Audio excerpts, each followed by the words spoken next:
Buenos días o buenas tardes a todos y a todas. ¿Cómo andan? ¿Todo bien? Bueno, acá estamos de nuevo en un podcast. Esta vez hablamos en términos políticos acerca de lo que es el actual estado de la educación. La pregunta es, ¿cómo llegamos a esto? ¿Quién es el responsable? ¿Tiene nombre? ¿Es el cambio cultural? ¿Son los jóvenes siempre culpables de cualquier cosa que suceda? Bueno, no. En realidad son tres factores principales y de eso vamos a hablar un poquitito hoy. Obviamente por el título se darán cuenta quién es el factor principal, el kirchnerismo, seguido por los sindicatos, seguido por la sociedad, seguido por el peronismo. Y después vamos a hacer una fila más larga, pero cada uno, cada nivel, entre primero, segundo, tercer puesto del top, hay una diferencia. Entonces, el daño que hizo específicamente el kirchnerismo es muy distinto al que hizo específicamente el peronismo, ¿no? Este, obviamente estamos considerando que son elementos separados. Pero bueno, vamos a hablar un poquitito acerca de cómo se llegó al actual estado. Primero empecemos hablando de lo que es la clase política, bien llamada por algunos casta política, que resulta ser el principal motivo de la decadencia que nos trajo a estos días y que lamentablemente parece seguir por esos rumbos. Los partidos políticos en general, la influencia en los punteros políticos, el control de los medios de comunicación, las campañas amarillistas que han hecho, han sido las que en su conjunto han logrado generar un cambio cultural muy negativo. Hoy en día la cultura se modificó y en serio creen que una mala nota es culpa de un docente, por ejemplo. Hasta hay memes de eso. Si puntualizamos un poco más, bueno, como bien dijimos, el partido con la principal responsabilidad es el peronismo. Si focalizamos un poco más, ojo, es el peronismo, pero los demás no eran paladines de la justicia educativa, bajo ninguna circunstancia. Sino que o no estaban en el gobierno o no les interesaba el asunto. Pero la verdad es que el adoctrinamiento con Evita me ama y el único partido que lo hizo fue el peronismo. Bueno, si focalizamos un poco más en lo que son las raíces del actual estado, nos encontramos con el kirchnerismo. Y esto se puede ver muy simplemente cuando vemos los cuatro gobiernos kirchneristas. El primero de Néstor Kirchner, el primero y el segundo de Cristina Kirchner y el actual de Alberto Fernández y Cristina Kirchner, porque por más que a los kirchneristas les cueste aceptarlo, Cristina Kirchner es la vicepresidente, es quien tiene todos los ministros y es quien maneja el Senado y controla a los diputados. Entonces el gobierno es de ella, por más que quiera culpar al títere. Que la economía se la haya dejado a Massa porque ella es incapaz de solucionar un problema económico. Bueno, no nos olvidemos que su gobierno tuvo el mayor ingreso en 100 años y así todo empezó una crisis en 2011. O sea, faltaban 4 años para que llegue Macri y ahí empezó la crisis. Pero bueno, eso es motivo para otros videos más especializados. No en este canal, además. Pero sí hablando de educación. ¿Por qué decimos que el de Néstor Kirchner es el primero? Y además, el que mayor daño generó. Porque generaron el cambio de paradigma en la educación. La reforma educativa que llevó a cabo Néstor Kirchner lo que hizo fue cambiar un poco la filosofía o la cultura que había en torno a la escuela. Las escuelas dejaron de ser un centro de formación de los niños para que puedan tener los instrumentos para desarrollarse en un futuro, para ser un centro de acogida. ¿Cuántas veces hemos escuchado mejor que los nenes estén en la escuela y no en la calle, por ejemplo? ¿Cuántas veces hemos escuchado de la importancia del grupo social del niño? ¿Cuántas veces hemos escuchado acerca de que el niño no tiene que sufrir estrés? Que si el niño no quiere hacer la tarea es porque los docentes no logran motivarlo. Y un montón de zarazas dignas de esta gente. Bueno, ¿qué pasó? Lo más importante era que el niño termine la escolaridad. Ese fue el eje de todo. Entonces, sistemáticamente se empezaron a eliminar aquellas situaciones que representan un desafío de autosuperación en el niño, porque aquellos que no podían tener ese desafío, no podían superarlo, se iban del sistema. Empezó con un lindo discurso, muy falso, muy errado, pero un lindo discurso al fin y al cabo. El tema es que nunca aceptaron que se equivocaron desde la concepción y por eso estamos hoy en día queriendo eliminar la repitencia en la totalidad del sistema educativo. No sé si sabían, pero en las universidades se han incorporado cursos de lectoescritura porque terminan el secundario sin saber leer los chicos. A eso cómo se llegó. Lo que antes se sabía en tercer grado de primaria, hoy no se sabe cuando se termina el secundario. Yo me acuerdo que en esa época los militantes kirchneristas hablaban acerca de que era un nuevo cambio de paradigma, que ahora les enseñaban a pensar y no a memorizar y toda zaraza y todo mentira al fin y al cabo. Pero bueno, ¿qué les iba a importar en ese momento? Total, las vidas arruinadas eran las de otras personas.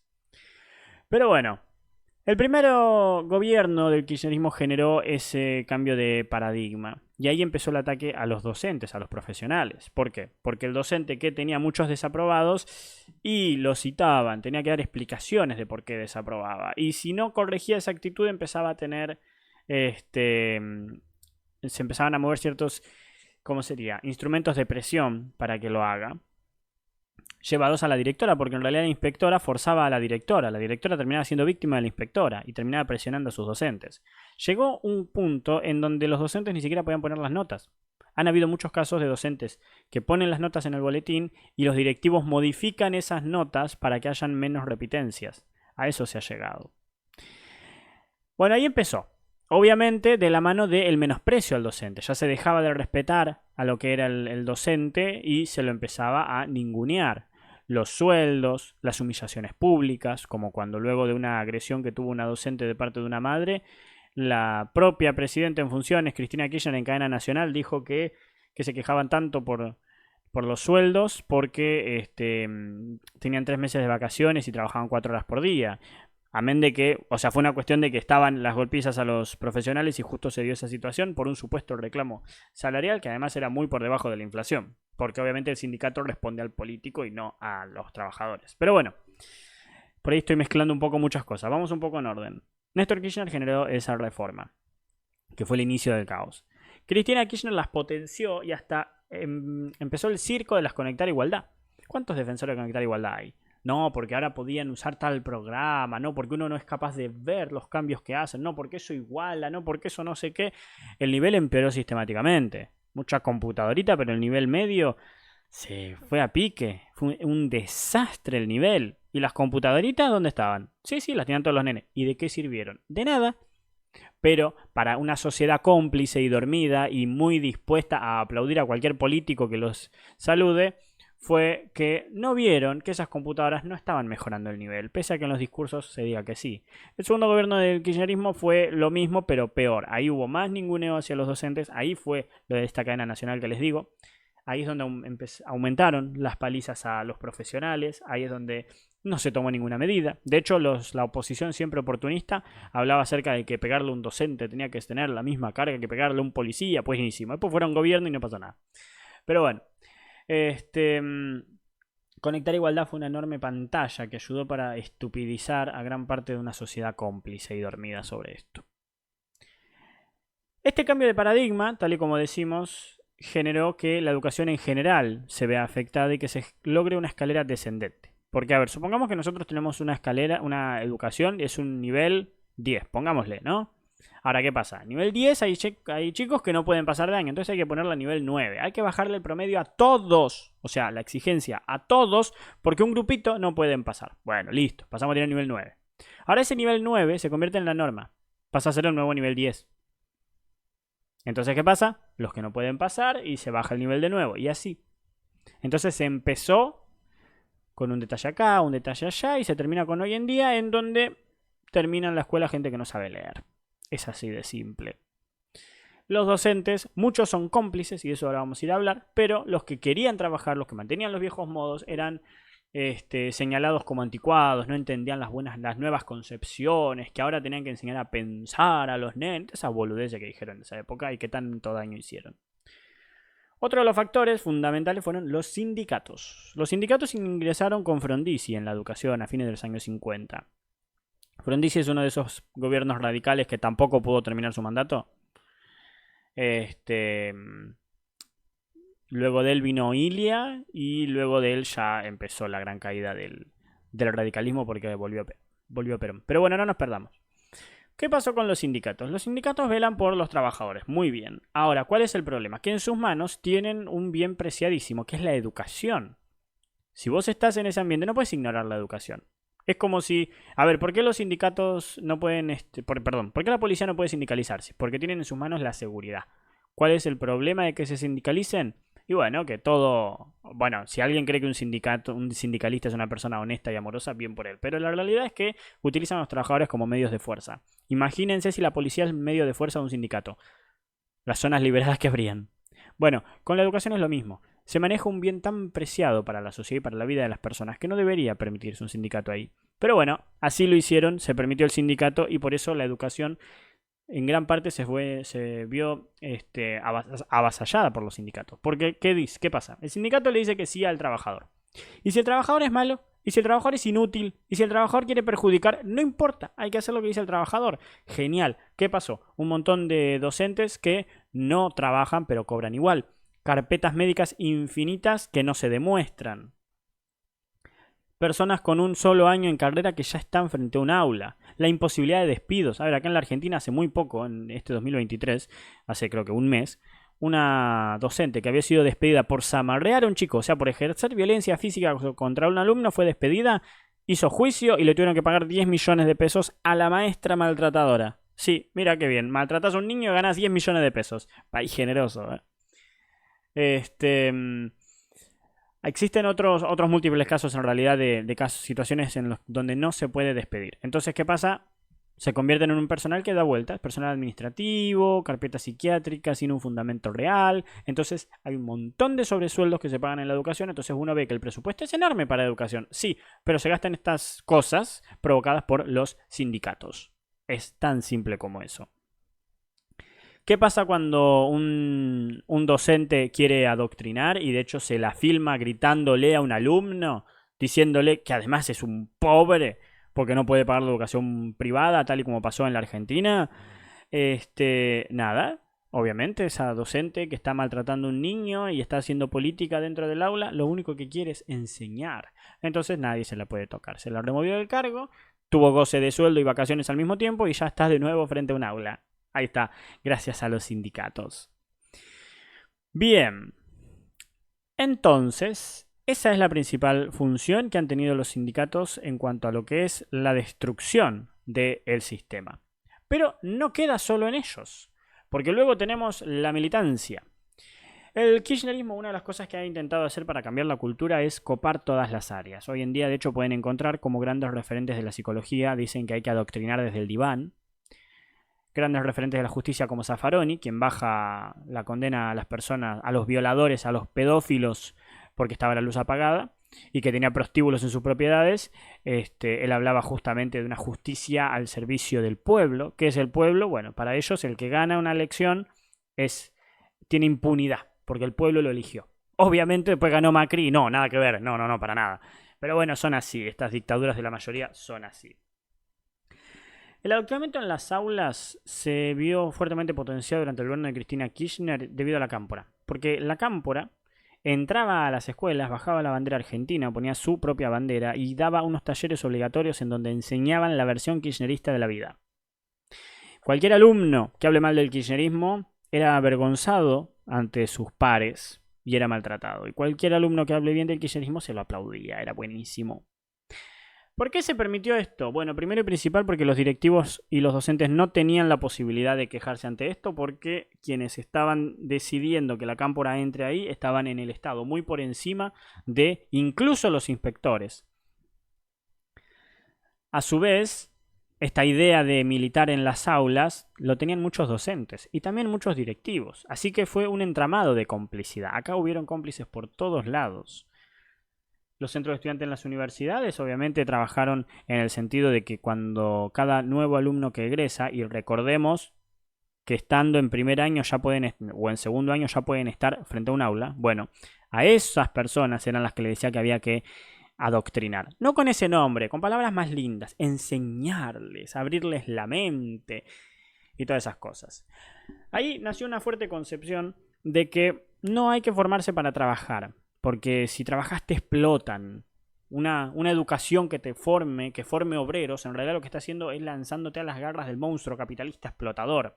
Así que no hay que hacer eso. Tenés que pintar todo el día y en el futuro, cuando no puedas vender tus obras de pintura, tenés que buscar algún plan. Esa es la filosofía que se transmite dentro de los centros de estudios en humanidades. Bien. Este adoctrinamiento es el que genera una deformación en la concepción que tienen de la realidad. Justamente, por eso entre los jóvenes el kirchnerismo guarda tantos votos, porque por suerte ahora llegó el liberalismo, pero antes de que llegue el liberalismo guardaba tantos votos por justamente este proceso adoctrinador en donde básicamente lo que le decían es C5N bueno, todo lo demás malo, y ya está, mucho más fácil. Pero bueno, estos talleres que le emprendían a los niños tenían fotos de Cristina, jueguitos didácticos en donde se defendían las ideas de Cristina. Así podemos ver, por ejemplo, videos en donde docentes muy orgullosos filmaban a sus alumnos en el recreo cantando la marcha peronista, por ejemplo. Un trabajo, me acuerdo, de nenes de 6 años donde habían creado un monstruo que era como Freddy Krueger y ese era el capitalismo. ¿Y qué quería hacer ese monstruo? Y están todas las medidas pro mercado. ¿Cómo se combatía ese monstruo? Con todas las medidas peronistas. Eso enseñaban en la escuela. ¿Cómo no iban a votar después como el orto? Pero bueno, dentro de esta, bueno, sin olvidar las escuelas que tienen al Che Guevara, cuadros del Che Guevara dentro de su edificio. Obviamente el adoctrinamiento no funcionó. De la misma forma que lo dijo Aristóteles, no hay mayor verdad que la realidad. Y el tema es que cuando salen de la escuela ven la realidad. Salvo que se mantengan en instituciones y entren en centros de estudiantes de las universidades. Y la verdad se ve. Se cae el relato ante el cotidiano. Se cae cuando ves la inseguridad. Se cae cuando ves lo que cuesta vivir. Se cae cuando ves cómo trabaja la gente en general. El problema obviamente son los que siguen creyendo en estos cuentos de hadas y siempre están por algún centro de estudiantes o viendo de militar en alguna unidad básica. En fin, eso es problema de ellos. Sin embargo, la caída no puede reemplazarse con nada. Y hace ya unos años las universidades tienen que crear cursos obligatorios al inicio de las carreras para que los jóvenes puedan aprender a leer y a escribir porque no saben hacer eso. Entonces todos somos muy libres, pero después no sos capaz de leer nada. ¿Cuánta libertad hay en eso?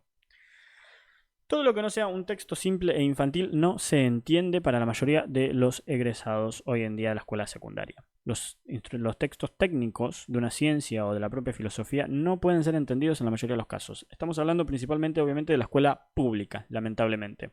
Esa es otra, mucho ataque a lo privado, pero el nivel en la pública ha caído tanto que quienes se han visto más beneficiados son los colegios privados. De eso hablamos en el video anterior que hablamos de las propuestas de José Luis Espert.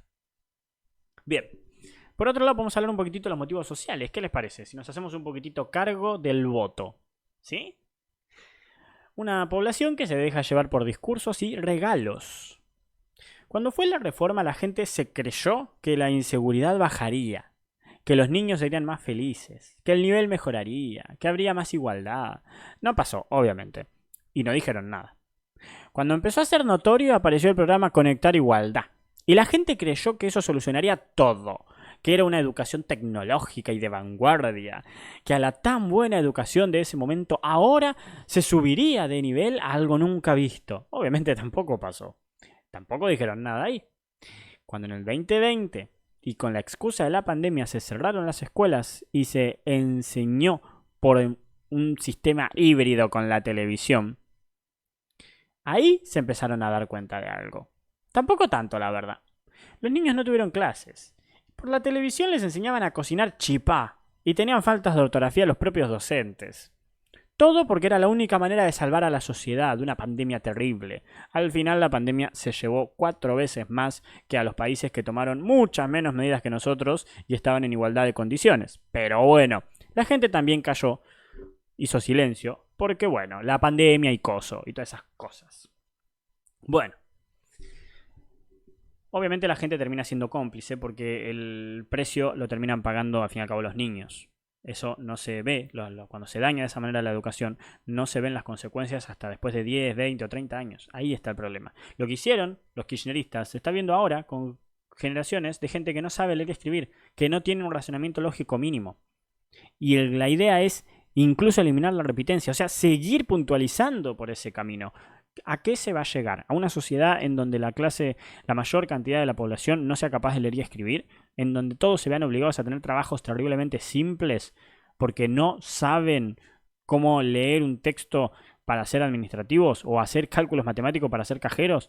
Esa es la idea que tienen. ¿A eso se quiere llegar en un mundo que avanza hacia la tecnología? Pero bueno, mientras que les den circo como computadorita y esas cosas, van y te aplauden. Bueno, ¿y ahora qué pasa? No parece venir bien el tema realmente. Porque se comieron tan bien los cuentitos de que el niño debía ser feliz y divertirse hasta en la escuela, que muchos de los padres atentan contra cualquier exigencia educativa. Es así de simple. ¿Cuántos padres hay quejándose de que les dan mucha tarea a sus niños, por ejemplo? O que es muy difícil, o que la tarea, o la que la maestra explica mal y demás. Claro, es muy fácil siempre echarle la culpa a otro. Mientras tanto, va a ser tu niño el que en la universidad tenga problemas. O tenga que tener trabajos terriblemente pagos. O pueda ser sometido a explotación laboral porque total ni conoce sus derechos. Pero bueno, siempre, siempre es más fácil culpar a otros. Siempre. Y pero cuando ya es tarde además, ¿qué se va a hacer? Bueno, eso es todo por hoy.